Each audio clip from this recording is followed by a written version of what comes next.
Hello. In our discussion today, we will be exploring how to accurately model volatility. And as usual, we will be utilizing our specialized finance research tools to gather all the necessary findings. But before we dive into that, let's first discuss the initial model we'll be examining. It is commonly known as GARCH. Now, in the standard regression setting, it's important to note that our model requires a dependent variable y and at least one independent variable x. The specific error term that arises directly from the formulation of this particular equation is precisely this component. We make a crucial assumption that this particular error term exhibits IID properties, meaning it's an identical independent distributed error, which essentially implies that we are dealing with what is commonly referred to as a white error process.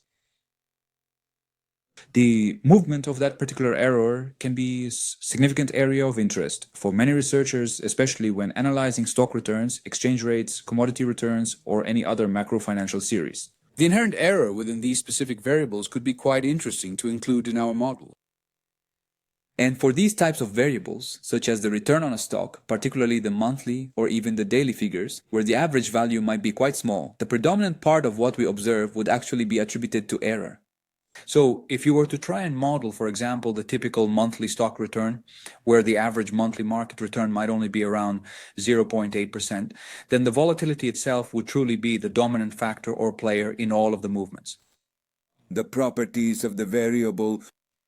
So the variance, which is a measure of spread, it actually changes and evolves throughout the period. And that would be a really significant aspect to model and to fully understand its implications. This inherent volatility, you see, is highly unlikely to remain constant over time. It could display periods of high volatility contrasted with moments of low volatility across a given time frame. It might also indicate a period of calm contrasted with low volatility, or alternatively a calm state followed by high volatility, or it could reveal a sudden intense burst of volatility, much like a series of aftershocks. There could be periods of persistence, and then other periods might show less persistence and similar things. So, what exactly is GARCH, and what's the fundamental reason we actually need to employ this specific GARCH model? To reiterate, the core idea behind GARCH is to effectively capture and model the conditional variance, and it's absolutely critical to understand that this variance we're discussing isn't the variance of the y variable itself, but rather it specifically pertains to the variance of the error term within our model.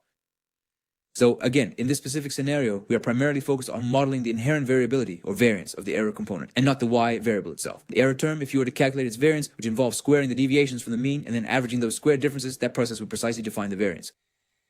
So that quantity is designated as the sigma square, and this value is identified as the variance of this specific term. The statistical variance associated with this particular term can be effectively modeled, and as a result, it can be expressed as a function of some kind of relevant information that was available at the preceding time point, t-1. This specific variance in our terminology is what we refer to as the conditional variance.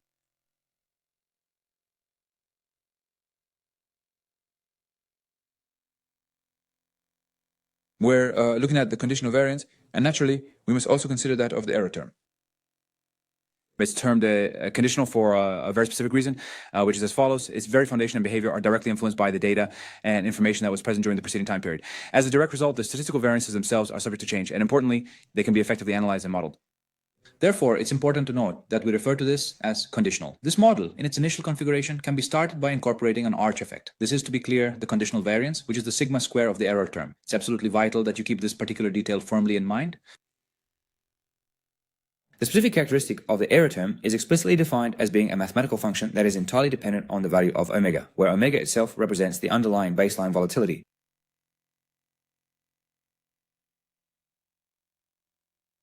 It represents a fundamental level of inherent volatility, and its behavior is also significantly shaped by the effects of the prior shock event.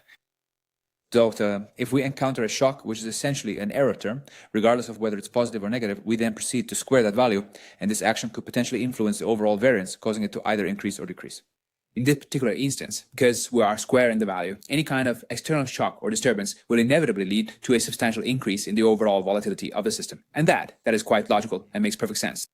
Now, even if we don't encounter any unexpected shocks occurring over time, and we don't observe any sudden bursts, significant movements, or novel innovations within the error term, we still inherently maintain a certain kind of fundamental base floor that persists, meaning that the volatility still exists even if we don't have shocks or crises or other unusual non-standard events. Still, we have a baseline level of volatility, and the omega parameter is positive. Consequently, if yesterday's market shock was substantial in magnitude, then today's volatility level should be elevated, and this is logical because the impact of that shock could persist into the following day. Therefore, the impact of this event doesn't simply fade away right away. Instead, its consequences could very well extend into the subsequent time frame. For instance, a significant shock experienced yesterday might still be felt today. The inherent persistence of this characteristic might well be observable for a number of periods stretching into the future. Should this effect endure for just a single period, then we are specifically dealing with what is known as an RK effect. Therefore, our model would only need to incorporate a single lagged shock, which is then capable of influencing and altering the variance of the error term. If the impact of these factors persists for an extended period, then it becomes necessary to incorporate additional lagged values of those preceding disturbances. For instance, considering a lag of t-2 or potentially even further back in time would be appropriate. Now, this arch effect, as we know it, can be further extended to the GARCH model. Why? Because often if we must include all previous shocks, the modeling process becomes quite inconvenient if we have too many lagged squared shocks. Under these circumstances, we can incorporate these past shocks into the existing volatility measure because that prior volatility inherently captures the impact of those preceding shocks, eliminating the need for explicit modeling. Consequently, the GARCH model proves to be a logical and effective approach. For example, here we have the GARCH 1-1. The conditional volatility of the error term is primarily a function of two key elements. Firstly, it depends on the previous period's volatility, because this inherent volatility tends to persist over time. Secondly, it is also influenced by any new innovations or unexpected shocks that occurred within the error term during that most recent past period. And of course, it's a function of the inherent base volatility, which represents the floor, the absolute minimum level of volatility. So, even if the volatility from the previous period does not continue, and even if the shocks themselves do not persist at all or never occur again, we still possess a fundamental underlying level of volatility, and that value naturally is always a positive figure. So, to reiterate, the omega term here represents the fundamental underlying variance level. Conversely, the alpha coefficient is specifically linked to the arch component of the model. It's crucial to recall that arch models are specifically designed to capture the volatility of shocks or innovations within the residual error term, regardless of whether those innovations are positive or negative in direction. It quantifies how powerfully recent shocks influence existing market volatility. The beta coefficient we're discussing here is directly connected to the concept of lagged variance. This lagged variance in turn represents what we call the GARCH component. Essentially, this component serves as a crucial indicator, quantifying the degree to which previous period's volatility significantly impacts or carries over into the current period's volatility. And what we're looking at here is simply the GARCH model. Specifically, in this particular instance, we're dealing with GARCH 1-1. The primary reason for this designation is that we possess only a single arch and a single GARCH component. While it is certainly possible to incorporate additional components, typically the GARCH 1-1 configuration proves to be quite sufficient for most applications. If yesterday's unexpected return was indeed quite substantial, then today, volatility will certainly rise. This will impact the market's volatility. If market volatility was already quite high yesterday, it's very probable that today's volatility will also be elevated, because this market volatility doesn't simply vanish immediately due to the well-known phenomenon of volatility clustering. So volatility inherently tends to cluster together. This is what we often see in financial markets, what we call the spillover effect into future periods, because volatility is persistent.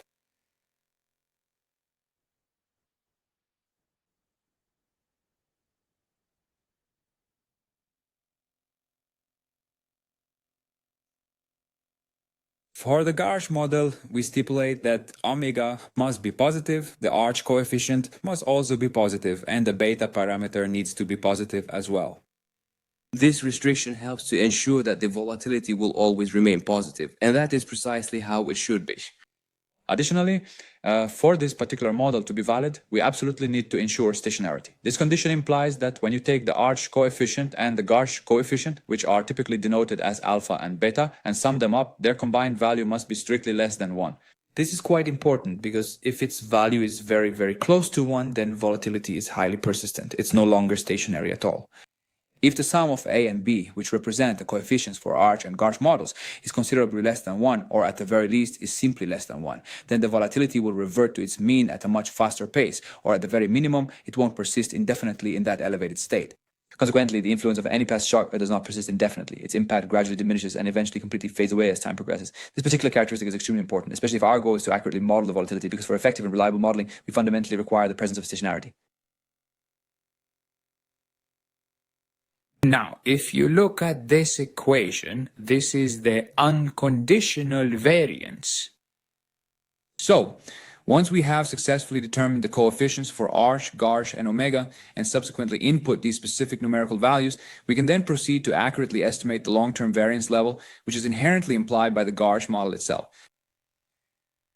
So, if we consider that the alpha and beta values are quite large, then consequently, that particular value would certainly increase, which implies that the model is actually suggesting a rather high long-run variance level. And indeed, that particular outcome makes perfect sense. If you have a more pronounced arch and GARCH effect, meaning that previous shocks or the historical variance significantly influence the current level of volatility, it indicates that over the long term, the overall variance will remain elevated because the impact of these effects does not diminish rapidly or dissipate quickly. So the omega parameter, as expected, inherently pushes the overall variance upward. This factor then determines the degree to which both current shocks and the effects of past variance continue to persist over time. As the primary coefficient in this model, or rather the cumulative sum of all these coefficients, progressively approaches the critical value of 1, then the long-term variance significantly expands and grows, and consequently the overall market volatility exhibits a much greater degree of persistence. So typically, if the sum of A and B equals 0.5, then the volatility shocks tend to decay quite rapidly. However, when this value increases to 0.8 or even 0.95, the voltage then exhibits a much higher degree of persistence.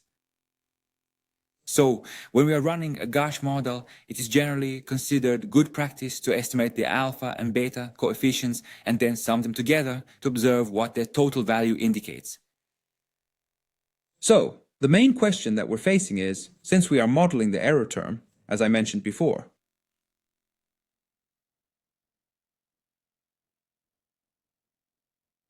How do we, could you tell me, what is the specific model that we fit to derive the error term?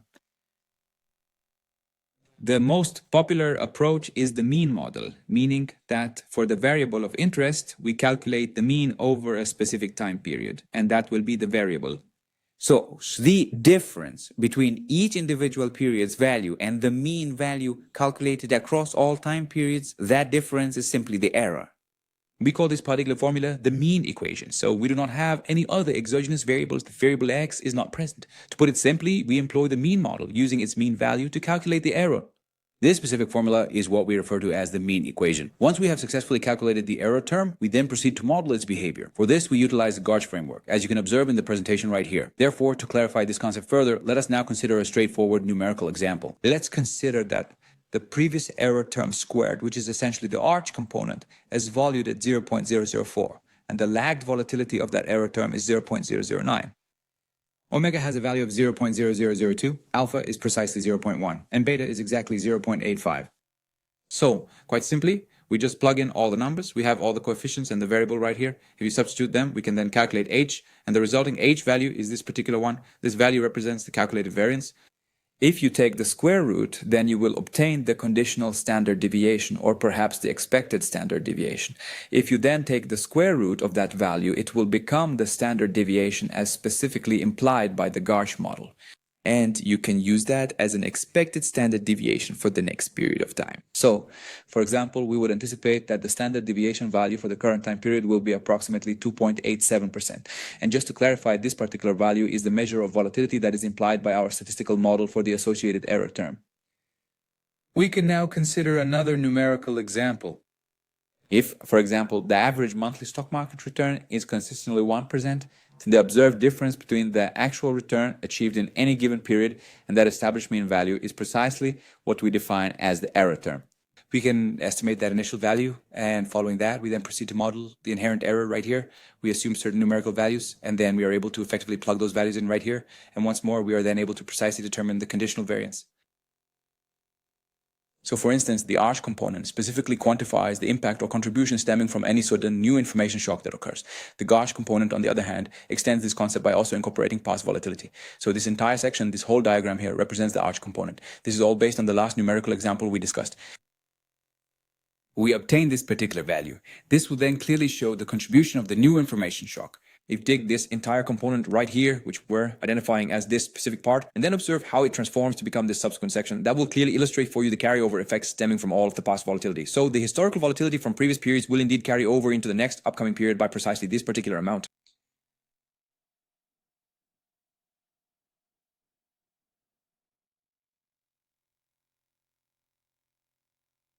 And then, For each individual part, you will carefully consider its specific percentage contribution, its component value. As you'll recall, we are working with three distinct components here. The constant part, which is the omega from our last numerical example, you can then take the calculated value of omega to the next stage of our analysis. The variance, specifically H, which was modeled using GARCH from our last numerical example, was found to be 1.5%. This indicates that the constant component contributes approximately 1.56% to the overall total variance. When we consider the shock component, specifically the arch component, if you perform the calculation, you'll find it comes out to approximately 33.7. So, a significant portion, specifically 33.7% of the conditional variance observed, actually stems from new incoming shocks. However, the primary driver, the persistence of volatility itself, which is represented by the GARCH component, holds the largest share, accounting for 64.74% of the total. So in this particular numerical example, we can see that the persistence of the volatility really plays the most significant role in explaining the volatility of the next period. Therefore, the persistence of volatility is clearly the dominant force here.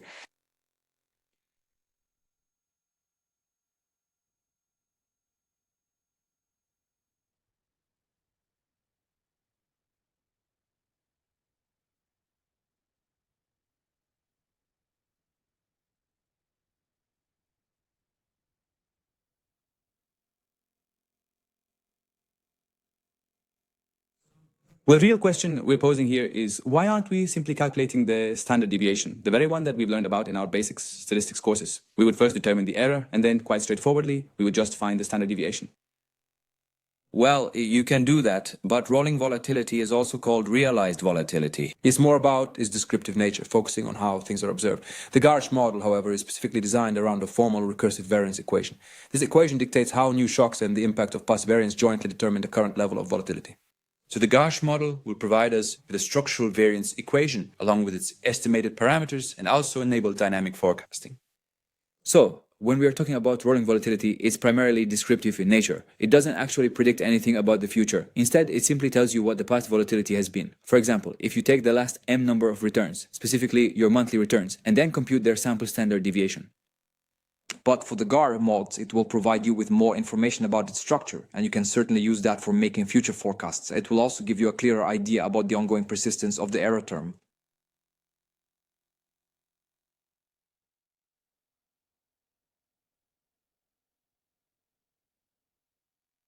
Whenever we proceed to run a GARCH model, we invariably find ourselves concentrating on a few distinct and important pieces of information. The very first and most fundamental aspect we examine is whether the omega parameter is indeed positive. It is absolutely essential that this specific parameter, omega, demonstrates a positive value. Indeed, it is either definitively positive or, at the very least, it is highly probable to be positive.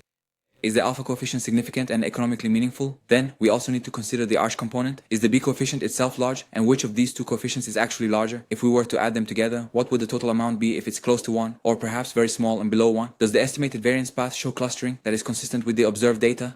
These are the kinds of important questions we need to carefully consider when running the GARCH model.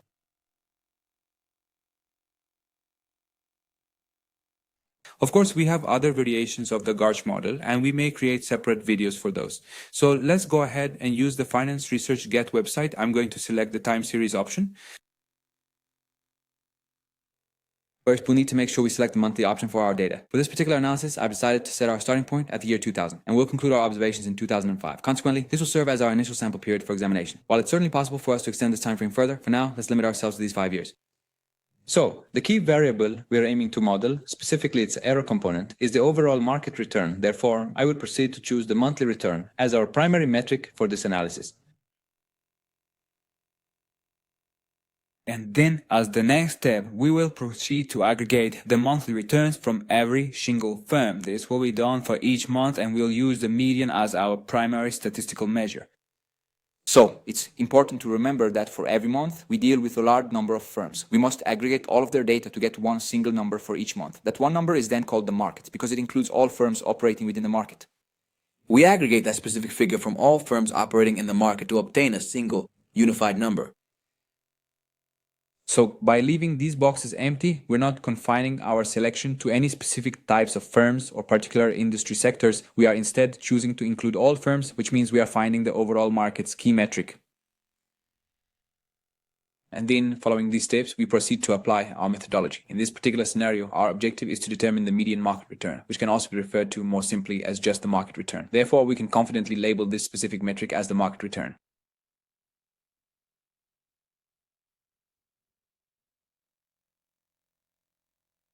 Once we have completed our current tasks, you will then be able to thoroughly examine the behavior of the monthly market return.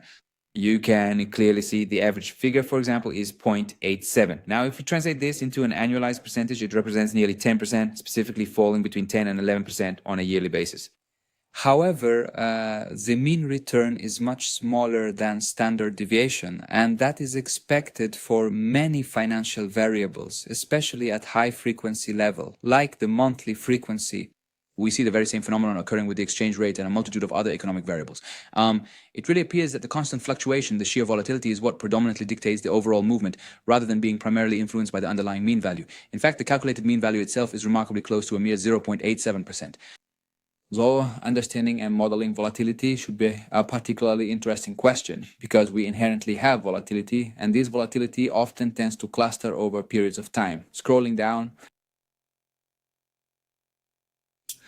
when considering the volatility present in financial time series data, specifically if we decide to examine market returns,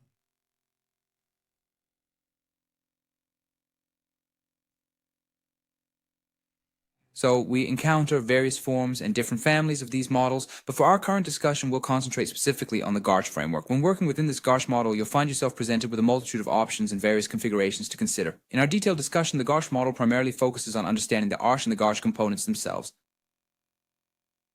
Consider this point and then this one. So for this specific part, how many lags would you like to implement? In our previous example, it was merely a single lag that we used, but you also have the option to incorporate 2 lags if that's what you prefer.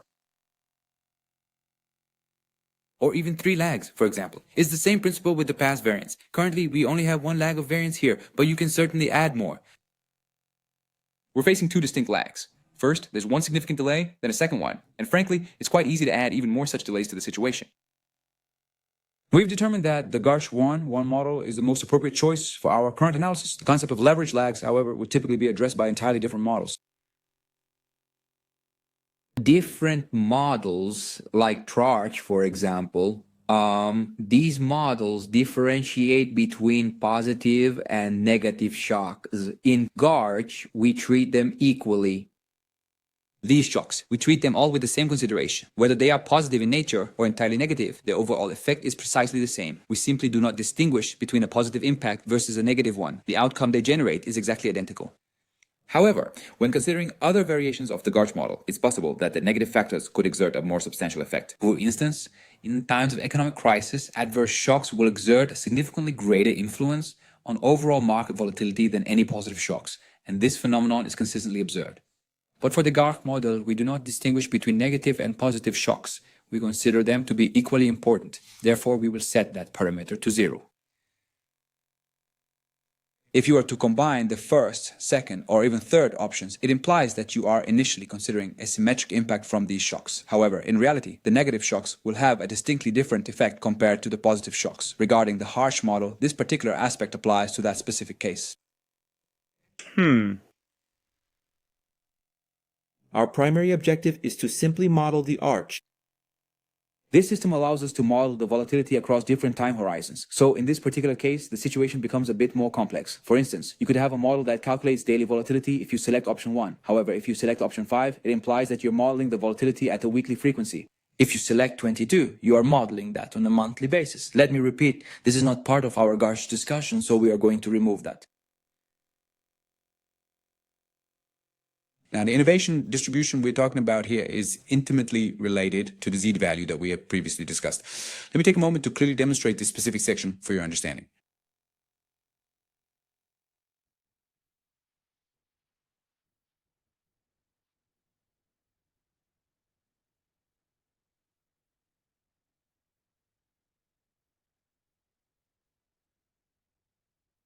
This one.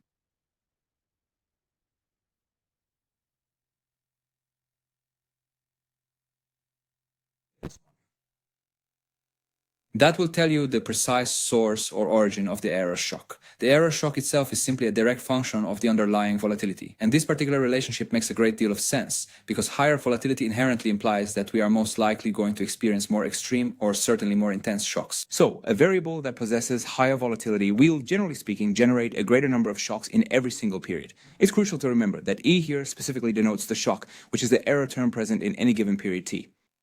That could be a positive or negative, but it's simply a deviation from the model.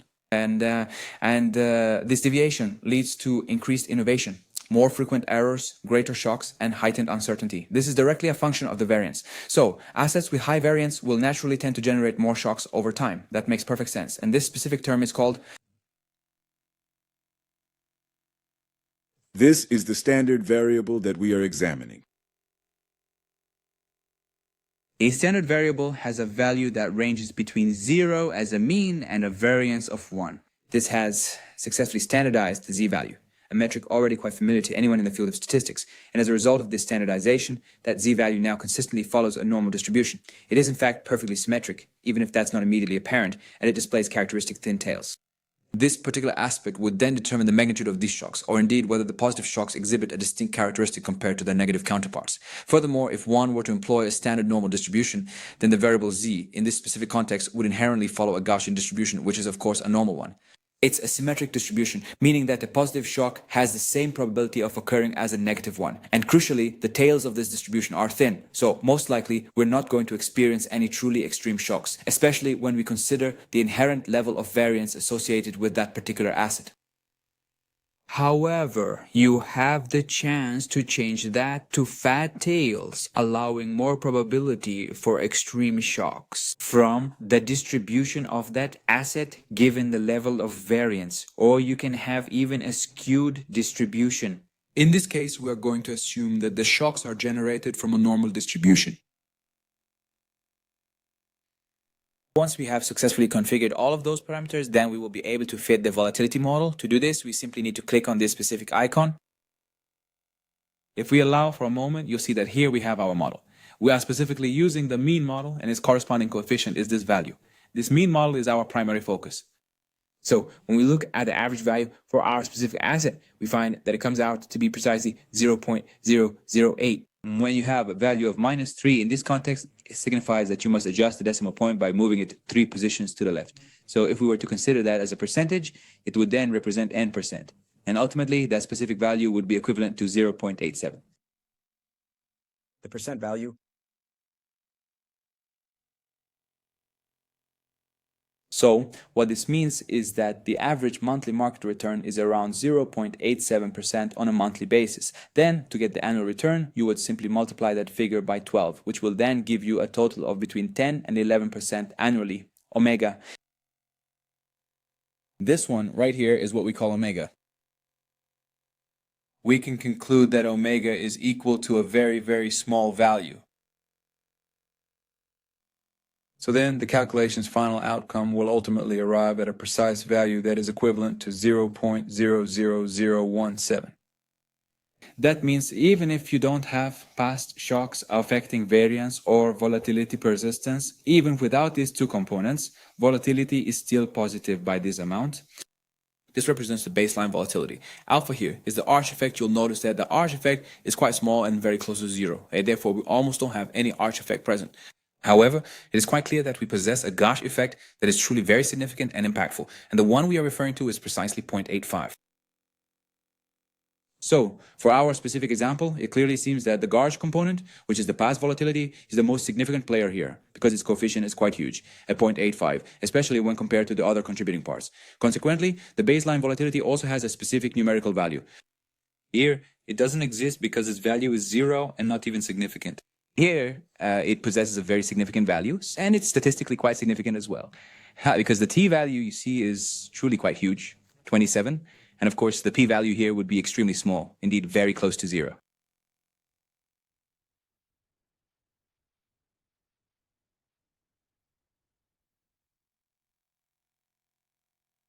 So, with these coefficients, we can determine the overall long-term variance level of the market return in our specific example. So, if you were to plug these specific values into the equation, considering the baseline volatility, where the arch parameter is set to 0 and the beta value is precisely 0.85, then after we calculate and take the final square root, this will ultimately provide us with the long-term variance of the error term. The precise value we've calculated is 3.44%. To be clear, it's exactly 3.44%. This figure represents the average volatility of the error term, which is a crucial component of our market model. And since we are discussing something that occurs monthly, that is quite significant. Now, if you were to combine A and B, we would observe a value of 0.85, and this figure is quite significant. It indicates that the past variance still persists.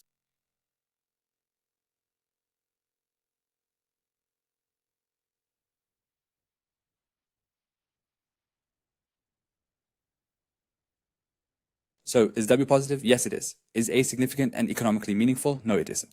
We don't have an arch effect. Is the value of B large? The answer is yes.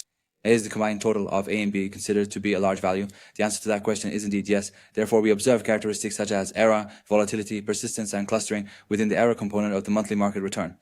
So that's going to be it for today. I want to thank you for listening.